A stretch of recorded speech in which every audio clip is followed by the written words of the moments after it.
బయలుదేరారు. ఆ పులి పరిగెత్తింది ఒక గుహవేపు. అటువేపుగా ఈ విల్లి అన్నవాడు పరిగెత్తాడు, కండు అన్నవాడు పరిగెత్తాడు. ఈ వెళ్ళినటువంటి పులి మీద ఆ కండు అన్నవాడు బాణం వేశాడు. దెబ్బతిన్న పులి ఎటో నక్కింది. దానికోసం విల్లి వెతుకుతున్నాడు, కండువు వెతుకుతున్నాడు. ఆ దెబ్బతిన్న పులి పొంచి ఉండి ఒక్కసారి కండువు మీద పడి వాడి మెడ కొరికి చంపేసింది. చంపి గుహలోకి పారిపోయింది. ఈ విల్లి ఆ చనిపోయినటువంటి కండువు శరీరం మీద పడి ఏడుస్తున్నాడు, అయ్యో నువ్వు పులి చేతిలో మరణించావని. అక్కడే ఉంది ఆలయం, అందులో ఉన్నారు స్వామి.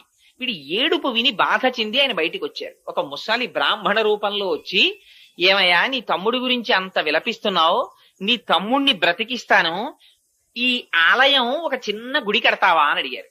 అంటే భగవానుడు రాబోయేటటువంటి విషయాల్ని ఉద్ధరించడానికి ఇప్పటి నుంచే ఆయనకు ఒక ప్రణాళిక ఉంటుంది. అందుకని గుడి కడతావా అన్నారు. అంటే ఆయన అన్నాడు, తొందరలో